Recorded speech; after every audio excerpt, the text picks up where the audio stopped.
సకలాశీర్వాదులకు కారణభూతుడైన మా పరలోకపు తండ్రి, గొప్ప దేవుడా, నీ ఘనమైన నామమునకు వేలాది స్తుతులు స్తోత్రం అందరం చెల్లిస్తున్నాం.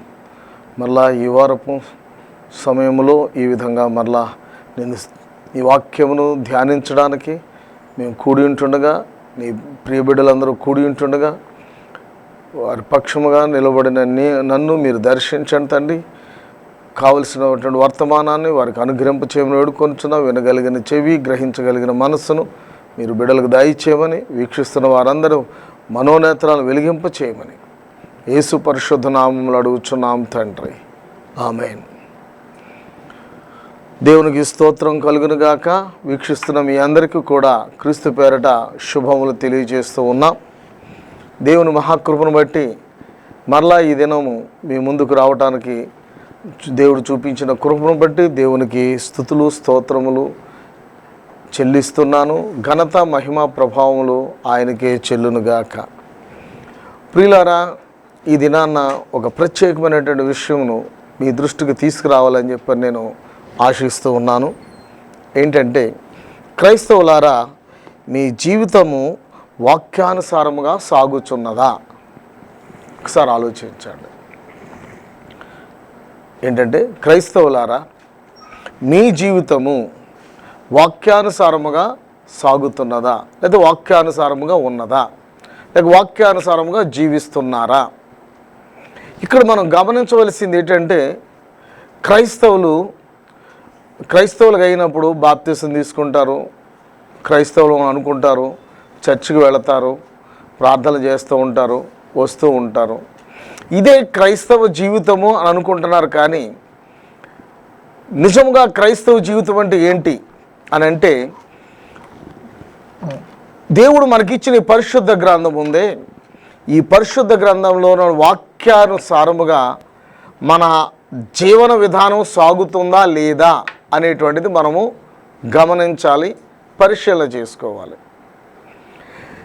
సర్వసాధారణంగా చాలామంది క్రైస్తవులు అనబడిన వారు ఆ విషయాన్ని ప్రక్కకు పెట్టి చర్చికి వెళ్తున్నామా, వస్తున్నామా, ప్రార్థన చేస్తున్నామా, వస్తున్నామా, పాటలు పాడుతున్నామా, వస్తున్నామా, కానుకలు ఇచ్చామా లేదా, ఈ విధానాలను బట్టే వాళ్ళు ఏదో క్రైస్తవ జీవితము, నేను నిజమైన క్రైస్తవుడును, క్రైస్తవురాలను అని భావిస్తున్నారు. కానీ అసలు క్రైస్తవ జీవితం అంటే ఏంటి, అది ఎలాగుండాలి అని అంటే, పరిశుద్ధాత్ముడు మనకి ఇచ్చినటువంటి ఈ వేద గ్రంథం ఉంది చూసారా, ఈ వేద గ్రంథంలో ఉన్నటువంటి విధముగా మన క్రైస్తవ జీవితము కొనసాగించబడాలి. దాంట్లో కొన్ని విషయాలు మీ దృష్టికి నేను తీసుకురావాలని ఇష్టపడుతూ ఉన్నాను. దాంట్లో మనం గమనించినప్పుడు, నీ క్రియలు వాక్యానుసారముగా ఉన్నాయా? క్రియలు, మాటలు, జీవనశైలి, వస్త్రధారణ, వేషధారణ, సహవాసము, ప్రవర్తన, అనేకమైన విషయాలు ఉన్నాయి. కానీ ఈ 7 విషయాల గురించి మీ దృష్టికి నేను తీసుకురావాలని ఆశిస్తూ ఉన్నాను. అంటే ఇప్పుడు చెప్పబడిన 7 విషయాలు ఏంటంటే, క్రియలు, మాటలు, జీవనశైలి, వస్త్రధారణ, వేషధారణ, సహవాసము, ప్రవర్తన అని 7 విషయాలు నీ జీవితంలో వాక్యానుసారముగా ఉన్నాయా అనేటువంటిది ఆలోచించాలి. వాక్యానుసారముగా ఉంటే నీకు పరలోకంలో సీటు కన్ఫామ్ అయినట్టే లెక్క. నీ ఈ 7 విషయాలు, కనీసం 7 విషయాలు నీ జీవితంలో వాక్యానుసారముగా లేకపోతే, నువ్వు ఎంత భక్తిగా జీవించాలని నీవు అనుకుంటున్నా అది వ్యర్థము, నిష్ప్రయోజనమని క్రీస్తు పేరట మీకు తెలియచేస్తూ ఉన్నాను. మరి ఈ విషయాలను మనం వాక్యంతో సరిపోల్చుకుంటే ఎట్లా కనపడుతున్నాయి ఆలోచిద్దాం. నీ క్రియలు ఇవన్నీ వాక్యంతో సరిపోల్చబడాలి. మొట్టమొదటిగా మనం చూసినప్పుడు నీ క్రియలు వాక్యముతో పోల్చబడినప్పుడు సరిగా ఉంటున్నాయా లేదా అనేటువంటిది ప్రధానమైనటువంటి విషయం. నీ క్రియలు వాక్యమునకు అనుకూలముగా నీ జీవిత విధానములో జరుగుతున్నాయా అనేటువంటిది ఆలోచించాలి. మనుషుల ఎదుట మీ సత్క్రియలని వెలుగును ప్రకాశింపనీయుడి అని మత్తయి సువార్త 5:16 రాయబడి ఉంది. ప్రియులారా, వీక్షిస్తున్న వారులారా, ఒకసారి గమనించండి. వాక్యం ఏం చెప్తుంది? మనుషుల ఎదుట మీ సత్క్రియలని వెలుగును ప్రకాశింపనీయుడి అని ఉంది. మనుషుల ఎదుట అనగా నామకార్థ క్రైస్తవులై ఉండొచ్చు, అన్యులై ఉండొచ్చు, ఇతర మతస్థులై ఉండొచ్చు, లేక ఇతర కులస్తులై ఉండొచ్చు, ఎవరైనా సరే క్రైస్తవులు, సంపూర్ణ క్రైస్తవులు కాని వారు ఎవరైనా సరే వారి ఎదుట మీరు చేసే క్రియలు ఎలా ఉండాలంట? వెలుగుగా, సత్క్రియలని వెలుగు, మంచి క్రియలు వారి ఎదుట కనపడాలంట. మరి అలాగ నీవు చేయగలుగుతున్నావా? ఒకసారి ఆలోచించండి. ప్రియులారా, ఎటువంటి క్రియలు నువ్వు కలిగి ఉన్నావు? క్రియలు లేని విశ్వాసం మృతము అని చెప్పిన వాక్యం చెప్తుంది. అలాగే ఎటువంటి క్రియలు నీవు కలిగి ఈనాడు నీ క్రైస్తవ జీవితాన్ని కొనసాగిస్తున్నావు? చాలామంది కొన్ని విషయాల మీద దృష్టి నిలుపుతారు, ప్రాధాన్యతనిస్తారు.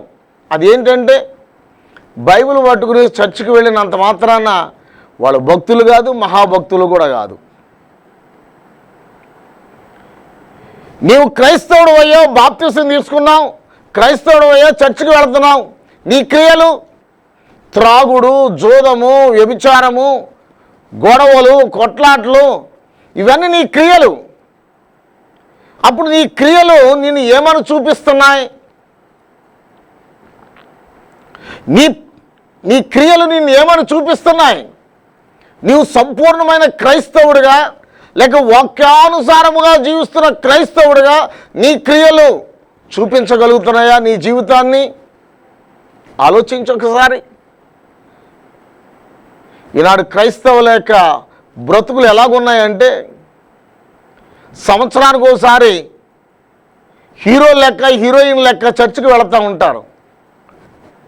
చర్చికి వెళ్ళటం అనేటువంటిది ఎవరి కోసం నువ్వు చర్చికి వెళుతున్నావు? దేవుని కోసం అయితే అవసరం లేదు. నీవు చర్చికి వెళ్ళేది, దేవుని సన్నిధికి వచ్చేది నీ కోసం, నీ అవసరతల కోసం, నీ దీవెన కోసం, నీ అక్కర కోసం, నీ క్షేమం కోసం, దేవుని కోసం కాదు.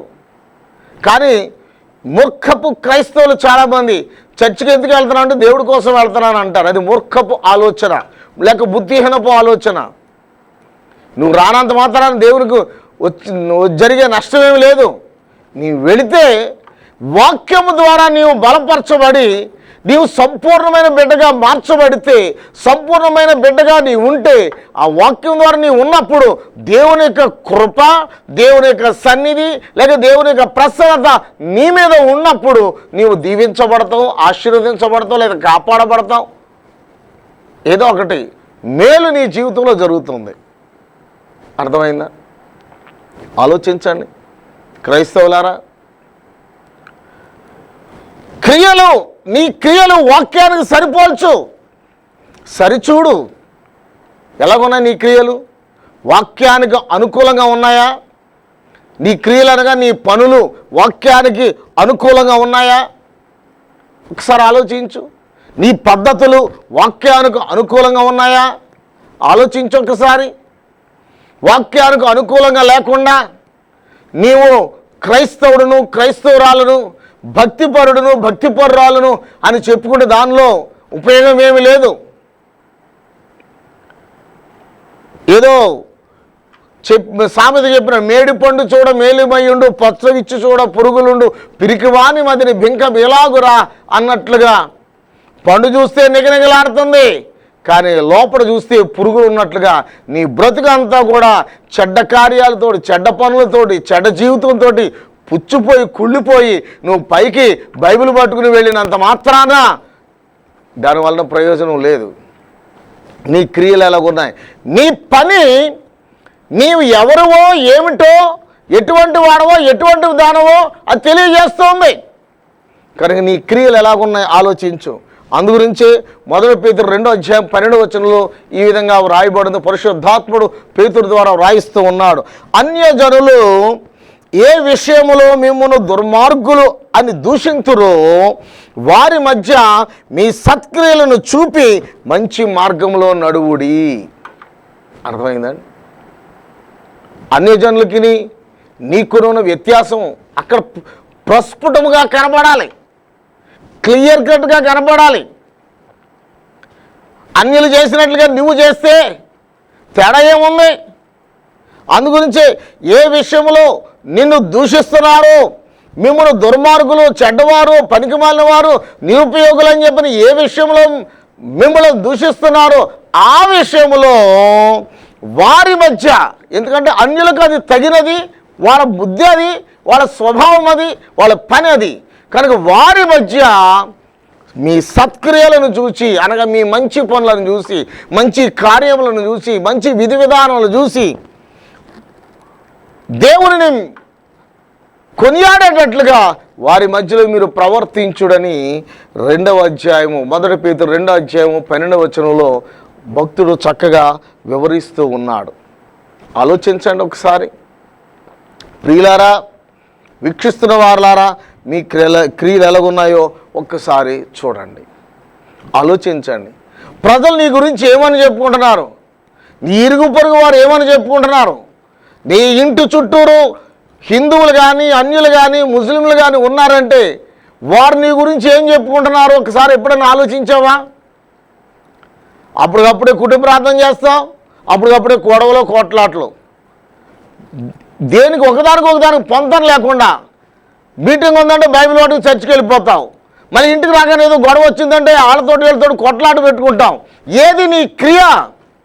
క్రీస్తును చూపగలిగే క్రియ ఏది నీలో ఉంది?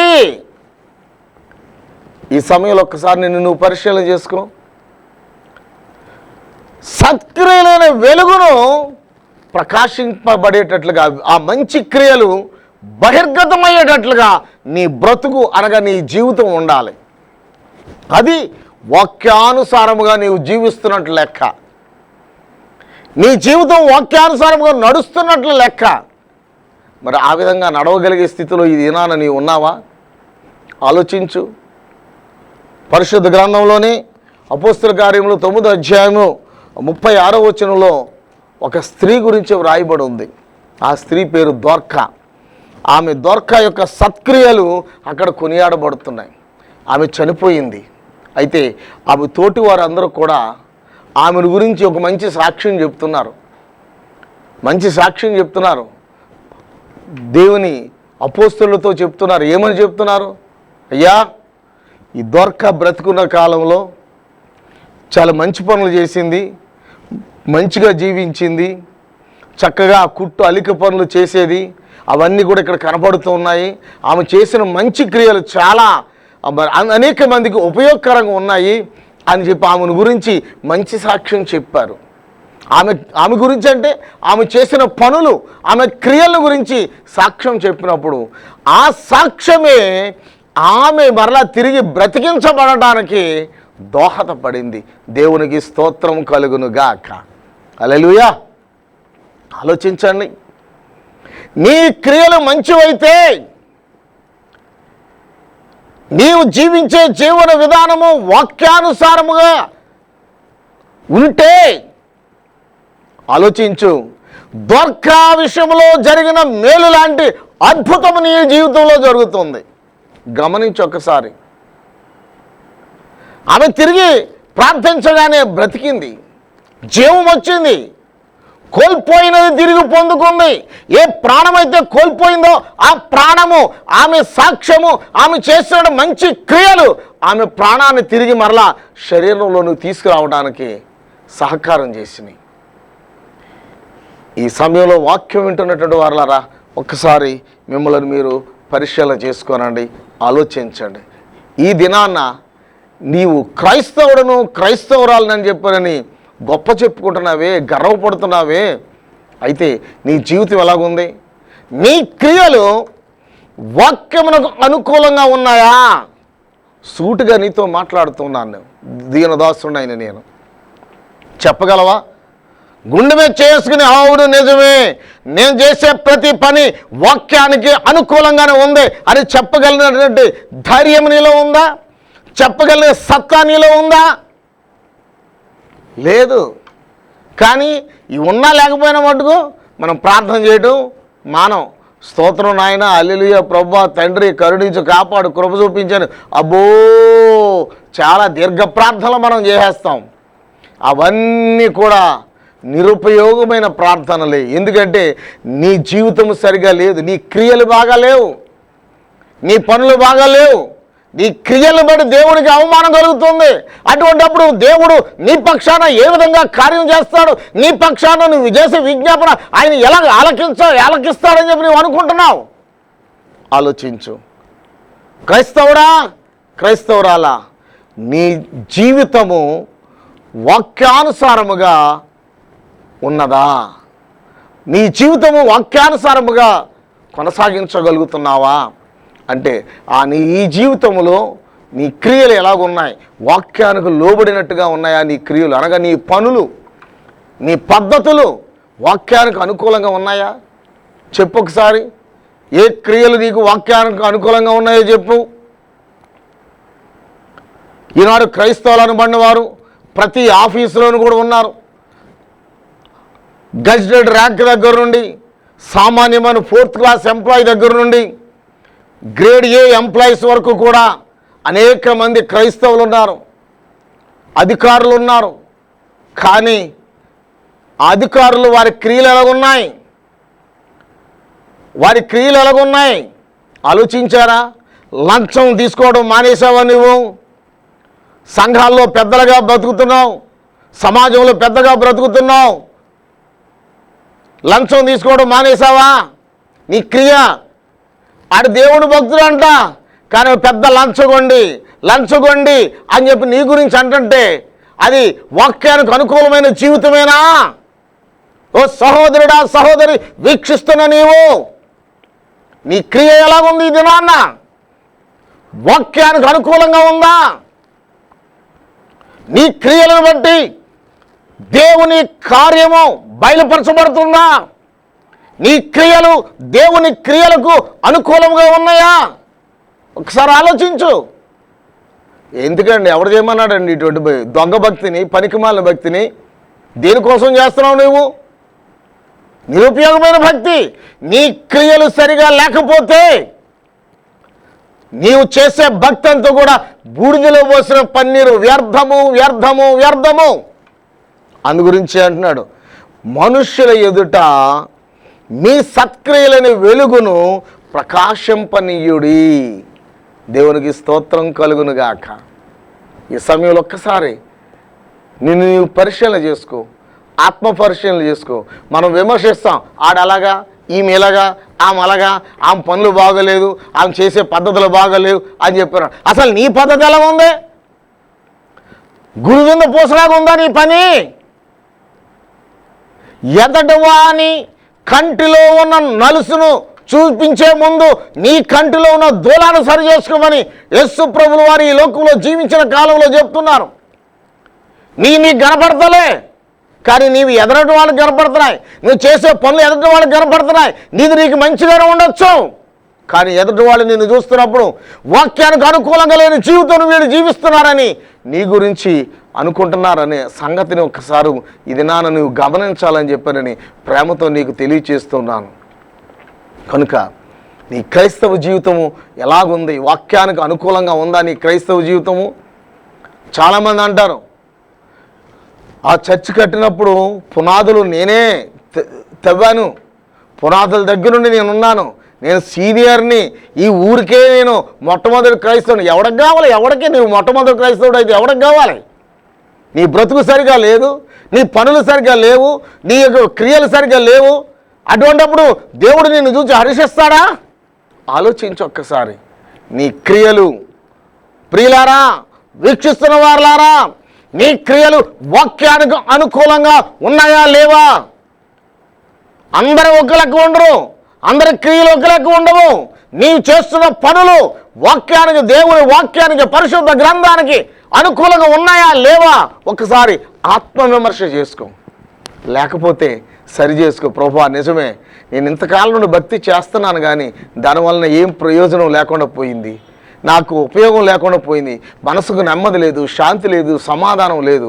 కారణం ఏంటంటే నేను ప్రార్థన చేస్తున్నాను, నీ బిడ్డగా జీవిస్తున్నాను, కానీ నాలో నీ వాక్యానికి అనుకూలమైన జీవితం లేదు, నాలో నీ వాక్యానికి అనుకూలంగా నా క్రియలు లేవు, నా పనులు లేవు అని చెప్పానని ఒక్కసారి ఆత్మవిమర్శ చేసుకుని ఒకవేళ తేడా ఉంటే సరి చేసుకుని పశ్చాత్తాపడు. దేవుని సన్నిధిలో పశ్చాత్తాపడి ప్రభు నన్ను క్షమించు, ఇక్కడ నుండి నా క్రియలు నీకు వాక్యానికి అనుకూలంగా ఉండేటట్లుగా చేసుకుంటాను ప్రభువా. దొక్క ఏ విధంగా మంచి సాక్ష్యం పొందుకుందో అలాగా నేను కూడా నా తోటి వారి మధ్యలో, నా కుటుంబం మధ్యలో, నా బంధువుల మధ్యలో, నా స్నేహితుల మధ్యలో, నా పనివారి మధ్యలో, నేను నా సంఘం మధ్యలో నా క్రియలు నీ వెలుగును ప్రకాశింపజేసేటట్లుగా నా క్రియలను మార్చుకుంటాను ప్రభువా అని దేవుని దగ్గర సమర్పించుకో. దొక్క జీవితంలో జరిగిన మేలు అది సామాన్యమైనది కాదు. మరణించినప్పటికీ ఆమె క్రియలు సజీవంగా ఉన్నాయి కనుక ఆ క్రియలు బట్టి ఆమె ప్రాణం మరలా తిరిగి ఆమెలోకి రావడానికి పరిశుద్ధాత్ముడు సహాయం చేశాడు. దేవునికి స్తోత్రం కలుగునుగాక. ఈ సమయంలో నీవు కూడా ఒకసారి నీవు పరిశీలన చేసుకో.